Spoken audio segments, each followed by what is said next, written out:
Ассаламу алейкум, урматтуу мусулман бир туугандар. Ушул орозого жетишкен Кудайга шүгүрлөрдү айтабыз жана сүйүктүү пайгамбарыбызга салам салаваттар айтабыз. 7-де Алдымдар Айсын теле долбоору эфирде сиздердин кызматыңыздарда Темирлан Акматов. Бүгүн сиздер менен биз ушул сүннөт деген эмне, пайгамбарыбыздын сүннөттөрү жөнүндө сөз кылабыз. Андыктан 7-де кала бериңиздер. Дин аалымы устазыбыз келип калды. Бактияр Ажы Шарапов, орозоңуз кабыл болсун. Амин. Ассаламу алейкум, рахматуллахи ва баракатух. Биринчиден Аллах Таалага чексиз мактоолор жана пайгамбар саллаллаху алейхи вассаламга салават жана саламдар болсун. Мактоо жана салаваттан кийин Аллах Таала ар бирибизден кылган ибадатыбызды толугу менен кабыл кылып, албетте азыркы тутуп аткан орозолорубузду толугу менен кабыл кылган болсун. Алла разы болсун. Орозоңуз кабыл болсун. Бүгүнкү тема токтолуп берсеңиз, сүннөт деген эмне? Сүннөт деген пайгамбар саллаллаху алейхи вассаламдын айткан сөзү жана сүннөт пайгамбар саллаллаху алейхи вассаламдын кылган иши. Ошол эле сүннөт пайгамбар саллаллаху алейхи вассалам өзүнүн кайсы бир досунун бир амалды кылып жаткандыгын көрүп туруп токтот дагы деген эмес, макул деп кыла бер деген дагы эмес. Муну ошол бардыгы сүннөт болуп эсептелинет.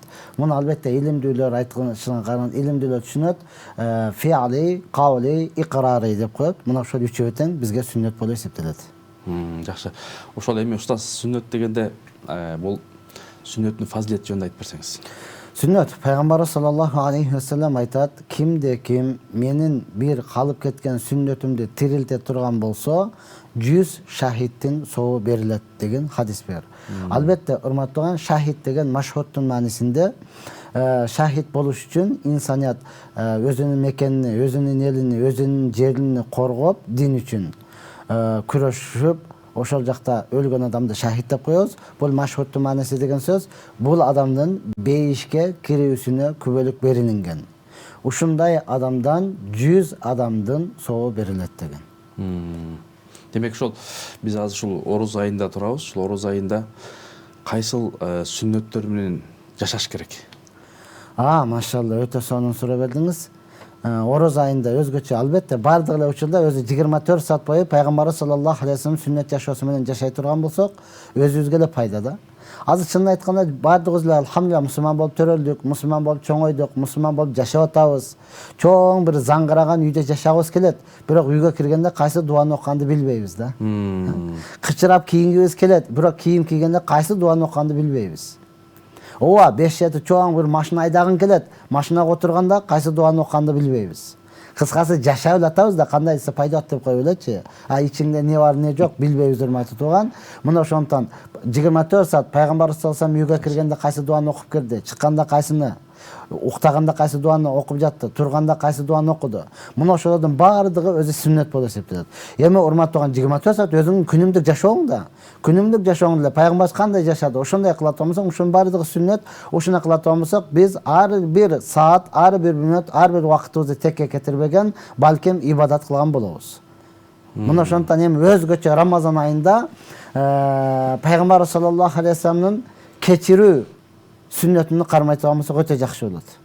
Карасаңыз, пайгамбар саллаллаху алейхи вассалам Меккеде пайгамбар болуп келди, пайгамбар болуп адамдарды жакшылыкка чакырып, жамандыктан кайтарды эле, өзүнүн эң жакын туугандары душман болуп чыкты да. Өзүнүн жакын туугандары, эң үмүт кылган, ушулар мени укса керек, ушулар баары менин кичинемден чоңойткон билет деген адамдары каршы чыкты. Анан пайгамбарыбызды токтот даватыңды деди, пайгамбар токтотподу. Пайгамбар сеждеге барганда башына тазаланбаган төөнүн ичек чабагын таштап койду. Пайгамбардын бетине түкүрүштү. Пайгамбар саллаллаху алейхи вассаламды урду, топурак ташты, жетим деди, жесир деди, ырчысың деди, бакчысың деди. Кыскасы, эл айтпаган сөздөрдүн баарын айтты да. Айтты. Анан пайгамбарыбызды акырында өлтүрөбүз дегенге чейин барды. Пайгамбарыбыз эми аргасынан Аллах Тааланын буйругу келди, Меккени таштап Мадинага көчүп кетти. Мадинага барып дин өнүгүтүп, кайра Мекке фатих болду. Мекке фатих болгондон кийин эми пайгамбарыбыз аскер десе аскер, күч десе күч. Баардыгы жетип, баягы душмандарыны дуалга тизип алып, ар бирини жакасынан кармап, такалап, мындай тур, түстүр деп ура турган учурда пайгамбарыбыз баардыгын кечирдим деп атат да. Бүгүнкү күнү пайгамбарыбыздан унутулуп калган сүннөтү ушул деп ойлойм менчи. Кечиримдүүлүк бизде жок болуп атат. Тилекке каршы. Тилекке каршы. Ошондон өзгөчө Рамазан айында албетте биз бардыгыбыз мурдагы кеткен бардыгын кечирүү менен биргеликте, урматтуу, Аллах Тааладан дагы ушул нерсени сурашыбыз керек. Пайгамбар саллаллаху алейхи вассаламдан Айша энебиз сурады да. Рамазан айында кадыр түндү таба турган болсом эмне кылышым керек дегенде пайгамбарыбыз салам ушуну айтты. Инналлаха афуун тухиббул афва. Аллахым, сен кечиримдүүсүң, сен мээримдүүсүң. Менин күнөөлөрүмдү кечиргин деп Аллах Тааладан кечирим сураган деди. Ошондой эле биз адамдарды кечире турган болсок, Аллах Таала дейт, кечиргенге мана мен татыктуумун. Силерди мен кечирдим дейт. Аллах Таала кечире турган болсо, болду, бейиши иншалла. Жакшы устаз, анан ошол пайгамбарыбыздын сахабалары сүннөттөрдү кандай аткарышкан алар? Пайгамбарыбыздын сахабалары аларды айтып өтсөң, я Алла, ушул чындап эле ошо сүннөт үчүн жаралгандай эле да аларчы. Пайгамбарыбыз саллаллаху алейхи вассалам сүннөтүнү 100% түзмө-түз бүтүндөй толук аткарган. Кала берсе пайгамбарыбыз саллаллаху алейхи вассалам арыктан секирип өткөндө байкабай калса, Алланын элчиси, кайсы бутуңуз менен биринчи секирдиңиз? Мен байкабай калыпмын деп, ошол буту менен секиргеним кайрадан ошондой кылып. Кала берсе ушунчалык тарыхта айтылат, пайгамбарыбыз саллаллаху алейхи вассалам баратканда бир дарактын астынан эңкейип өтчү эле дейт. Кийин ошол дарак жок болуп кеткенде деле сахабалар пайгамбарыбыз ушул жерден эңкейип өткөн. Бутактары бар да. Бутактары бар, эңкейип өткөндө ошол жерден дагы эңкейип өтүшкөн да. Караңыз, амал жок болсо дагы, амал дарак жок болсо дагы, бирок ошонун сүрөтүнү кылышкан да булар. Неге? Пайгамбарыбыз ушундай кылган болду.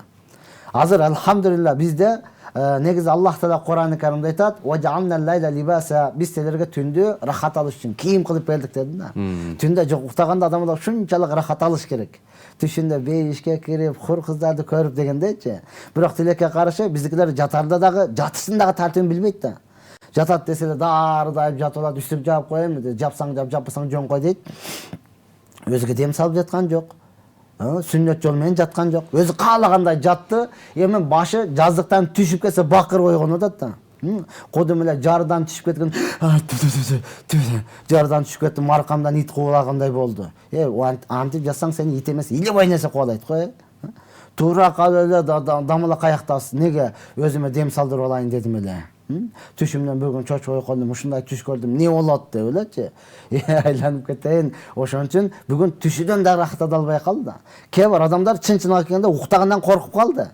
Азыр уктасам эле жанагы түш келет. Кече эле бирөө айтып атат, бир 7 жылдан бери бир эле түш кайра кайталанып келип атат, эмне кылам дейт. 7 жылдан бери. 7 жылдан бери.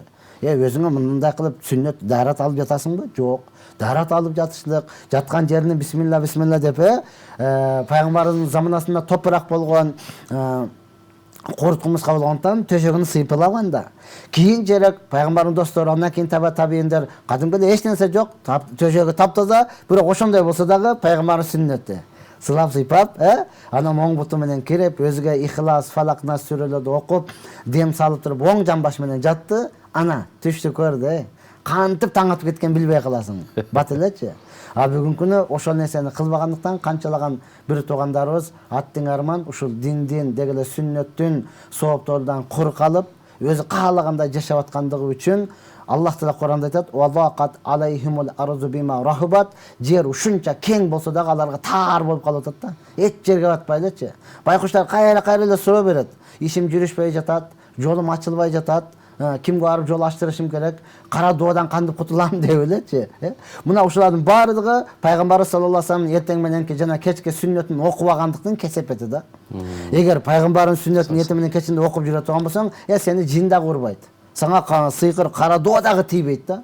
Бүгүн ошону кылбадык. Ар бир экинчи адам эле мага кара доо бар окшойт.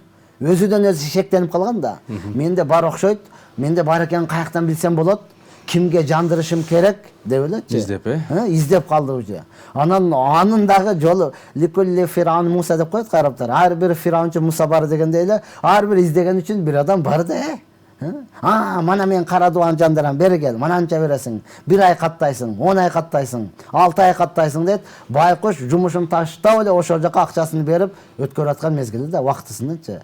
Аллах Таала Куранды баардыгыбызга берди. Пайгамбардын хадисти, сүннөтүн баардыгыбызга берди. Ар бир адам өзү окуп алсын, эч кимге көз каранды эмес, Аллага гана көз каранды. Аллахтан сурайт, кара дуасы дагы жок, жолу ачык. Мен ар дайым тийишип айтып келем да, жолумду кантип ачтырсам болот дейт. Ана жолуңду көрсөтүп бирөө жатып алганбы? Же шагылдап келип төгүп салганбы? Жок, эми мындай да, жолум ачылбай атат да. Аны дагы түшүндүрүп бере албайт да. Ишим жүрүшпөй атат. Ал эмнеден Аллах Таала Кур'ан-ы Каримде айткан: "Иман келтиргендер, силер Аллахтан коркуп, туура сөздү сүйлөсөңөр, Аллах Таала ишиңерди оңдойт жана күнөөңөрдү кечирет" деп айткан да. Туура сөз сүйлөсөң. Алладан коркуш керек. Коркуунун мааниси азыркыдай эле биздин тилдин ичинде эле эмес. Мен деле Кудай деп жүрөм, Кудайдан коркуш керек. Макул, ишендим. Жүрөк менен. Кудай дейт экенсиң. Болуптур, жүрөк менен дагы айтып атасыз. Ишендим. Кантип коркосуз? Десек азыр эч ким айтып бере албайт да. Корком эле дейт да. Кудайдан корком, Кудай деш керек. Болуптур, ишендим, коркот экенсиз. Мага дагы айтсыңчы, мен дагы ошентип коркоюн. Десең айтып бере албайт да. Неге? Коркуунун түрү көп да. Азыр чыксаң эле бул пай деп, вай деп чочуп кеттиң. Андай кылба. Же чыксаңыз торпоктой болгон ит бар экен, бошонуп сизге ырылдап калды, төө чачың тик турду, таш жок эле жалбырактарды алып эле мындай кылып эле ушунчалык корктуң да. Аллахтан ушинтип коркосуңбу? Айта албай калдык. Ошондуктан пайгамбарыбыз саллаллаху алейхи вассалам кандай көрсөткөн болсо, ошондой жол менен коркушлук бул өзү сүннөт да. Бул өзү сүннөт урматтаган. Ошондон Аллах Таала Куранда пайгамбарыбызга өкүм берип айтат. Кул ин кунтум тухиббуналлаха фаттабиуни юхиббукумуллах. Сен үммөтүң айткын, жалпы элге айткын. Не деп? Эгерде силер Алладан корксоңор, мага ээрчигиле. Эгерде силер Алланы жакшы көрсөңөр, Алла Тааланы сүйсөңөр, мага ээрчигиле. Алла Таала силерди жакшы көрөт, Алла Таала силерди сүйөт деди. Демек, Аллахтан сүйүп, Аллага сүйкүмдүү болуш үчүн пайгамбардын жолуга түшүш керек. Андан башка жол жок. Ошол сүннөт жол болуп эсептелет. Баракелде. Устаз, анан бир нече китептер чыгып атат. Ошол пайгамбарыбыздын сүннөт жөнүндө да кандай китептер чыгарып атасыздар? Мен өзүмдүн ошол ыйык-айлар жана кабыл болгон дуалар деп таяжан менен жазган китебим бар. Негизи Гүлхабыс таяжан болот. Ошол жерде бүтүндөй эртең менен кечки окула турган дуалар да, ошонун баардыгы сүннөт. Негизи сүйлөгөндө сөз кете берет, бирок китепке жазганга келгенде сөз таппай каласың да. Китеп жазып бул оңой нерсе эмес.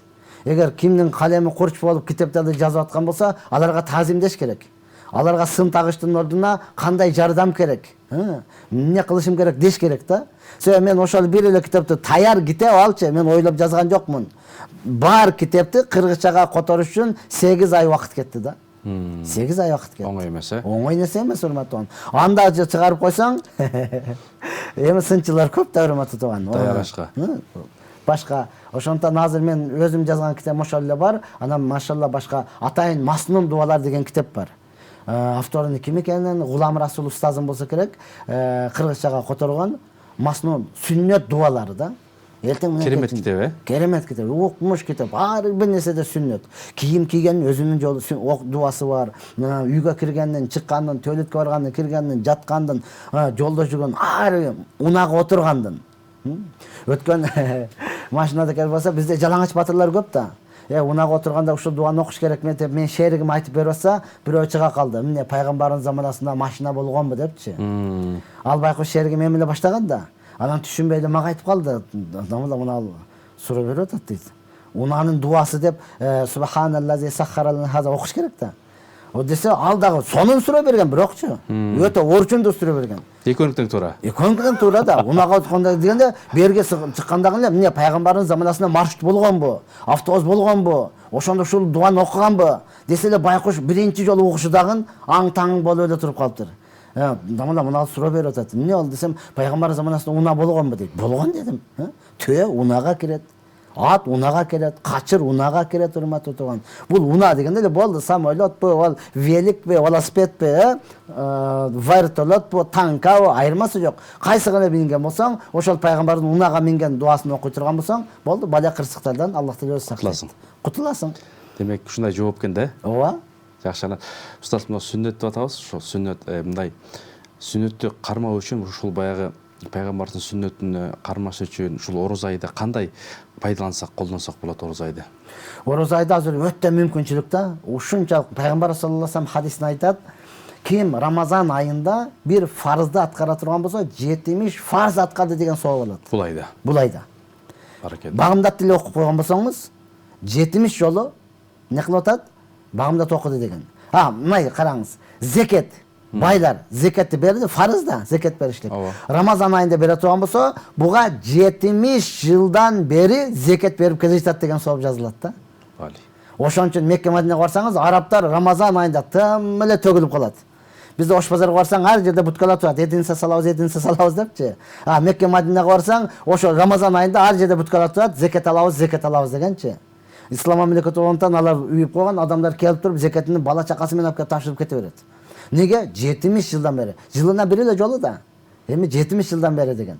Эми караңыз, бир сүннөт амалды аткара турган, жөнөкөй эле нафил намазды аткара турган болсоң, ибадатты аткара турган болсоң, анда бир фарз аткарды деген сооп берилет. Эми карасаңыз, биз эртең менен саарылыкка турушлук эле ооз бекитиш үчүн сохурлукка туруш бул өзү сүннөт да. Сохурлукка турушуңуз өзү кээ бирөөлөр жалкоолуктан эрте эле жеп алып жатсаң боло берет, урматтуу тууган. Бирок сен берекеден кур калып атпайсыңбы? Пайгамбар саллаллаху алейхи вассалам сохурлукту береке тамагы деген. Анас разияллаху анху чакырган, кел берекелүү тамакка кел деген да. Ошого туруп жок дегенде бир уртам суу ичип коюп кайра жатышлыгың бул өзү береке да. Сүннөт мына ошондо кийинки сен Рамазанга чейинки берекеңди таап алдың. Пайгамбардын достору сахабалар ушу Рамазандын күчү менен 6 ай жашаган. 6 айдан кийин кайра 6 ай Рамазанды күткөн да.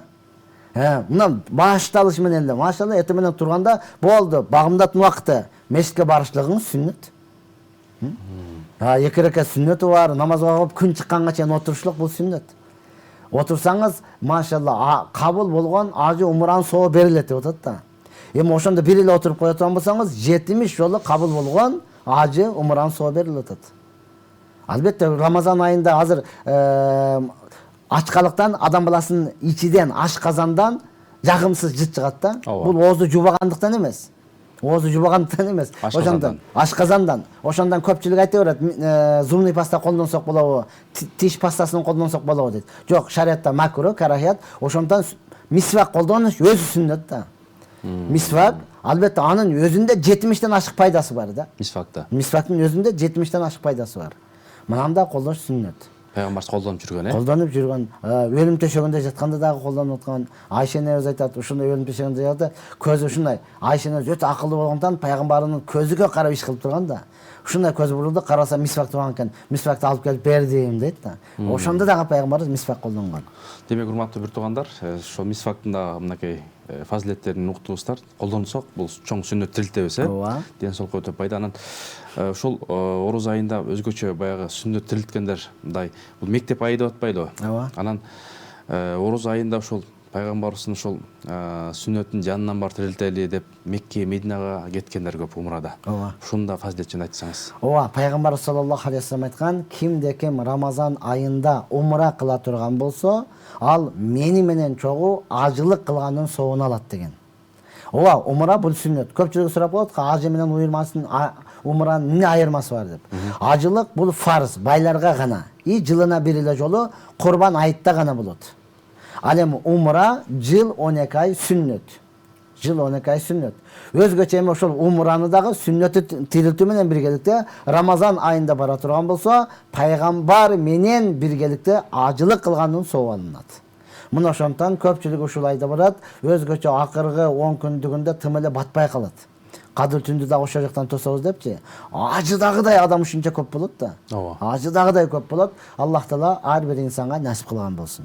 Алла разы болсун. Анан ушул пайгамбарыбыз мындай ушул сүннөттөр эми өтө көп. Айта берсек бул 25 мүнөт убакыт жетпейт устаз. Анан өзгөчө ушул дагы ороз айында кандай сүннөттөрдү өзгөчө кылсак, биз дагы сооптурга жетебиз. Ороз айында албетте кечиримдүүлүктү айттык, урматтуу сүннөт. Экинчиси урматтуу тазалануу.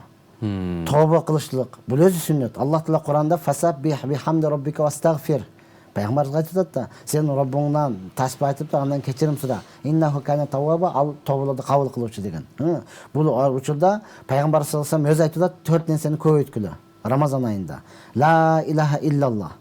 2 нерсени көбөйткүлө, 2 нерсени айтпаса да кыласыңар дейт да.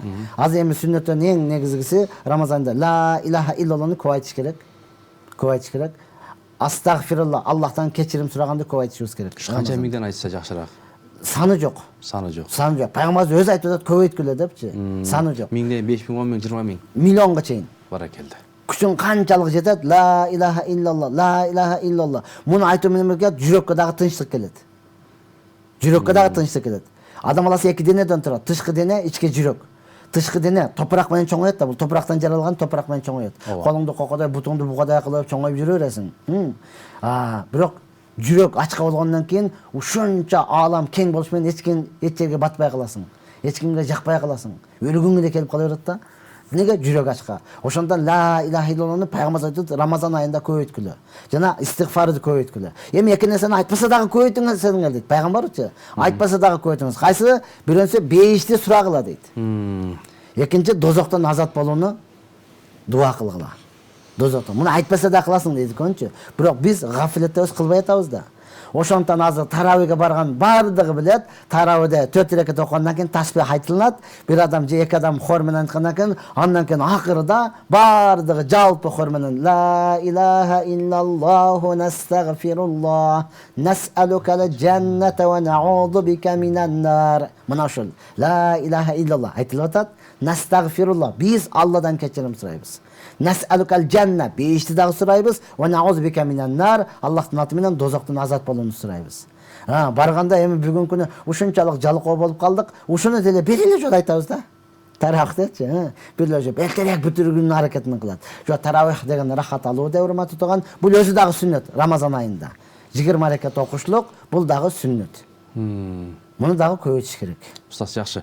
Бизден ошол 5 минутадай убактыбыз калды. Бизге бөлүнгөн убакыт ушул. Бул эми чоң тема абдан. Буюрса мынакей кадыр түндүн сүннөттөрү, тоба кылуунун сүннөттөрү жана башка сакал коюунун сүннөттөрү дегендей. Ооба. Ушуга бир токтолуп анан бир аягында бир жакшы керемет дуа кылып бериңиз. Машалла. Кадыр түндү пайгамбар саллаллаху алейхи ва саллям айткан, Аллах субхана таала муну сырдуу кылган. Муну Рамазан айынын акыркы 10 күнүнүн так күндөрүнөн издегиле деген. Биздики 27-си келе такалып калганда биздики ошол күнү гана кадыр түнү жок урматтуу, балким 21-де өтүп кеткен болушу мүмкүн, балким 23-де өтүп кеткен болушу мүмкүн, балким 25-де өтүп кеткен болушу мүмкүн. Ооба, сиз айткандай 27-си дагы болушу мүмкүн. Балким келелек 29-у, акыркы 30-у болушу мүмкүн. Аны дагы албетте урматтууган, негизи сүннөтү үйдө өзүнүн үй бүлөсү менен күткөн сүннөт. Бирок үйдө уктап калабыз, урушуп кетебиз дегенден мечитке айтабыз урматтуу тууган. Боло берет. Андан кийингиси сакал коюшлук. Бул негизи сүннат муаккада, бекемделген сүннөт. Муну жалпы уламалар важип деп коет. Боптур, сүннөт экен сиз айткандай, анда кырыш эмне, эч ким айтпайт да, айткандан коркот да мунучу. Бул боюнча арам урматтуу тууган. Андан кийин урматтуу тууган эмне дедиңиз? Этикаф, машалла, акыркы 10 күндүгүндө мечитте этикафта отурушлук, бул өзү сүннөт. Акыркы 10 күндө мечитке барат эркектер, аялдар өзүнүн үйүнөн бир бурчта намазкана кылып болуп алып туруп, ошол жерде этикафка туруп ибадат кылышлык, бул өзү сүннөт. Пайгамбар саллаллаху алейхи ва саллям муну үзгүлтүксүз кылган урматтууган. Аллах таала ар бирибизге ушуларды кылганга мүмкүнчүлүк берсин. Вакытыбыз аскан дедиңизби? Дагы эмне боюнча? Негизден болуп калды ошо. Негизден болуп калды. Акырында айтып кете турган нерсе, урматтуугандар, пайгамбар саллаллаху алейхи ва саллям айткан, ким Рамазандын келүүсүнө кубанса, чыгышына кайгырып ыйласа, анын жайы жаннатта деген. Албетте, Рамазандын келишине кубаныш үчүн дагы, чыгышына кайгырып ыйлаш үчүн дагы жеткиликтүү иман керек.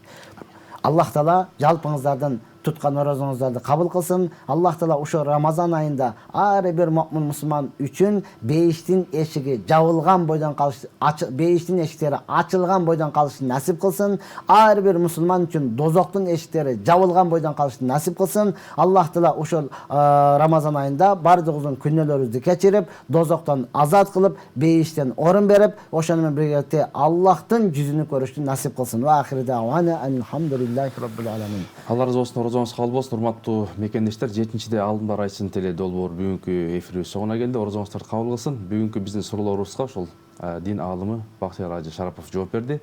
Кудай таала кийинки орозолорго баарыбызды жеткизсин. Ошол пайгамбардын сүннөтү менен жашоого насип кылсын. Ким эгерде сүннөт менен жашаса, динибиз менен жашаса, эки дүйнөдө бактылуу болобуз. Кудай таала дуа тилектерди кабыл кылсын. Алланын саламы, тынчтыгы, берекеси сиздер менен болсун. Баардык кандай маселе болбосун, аалымдар айтсын.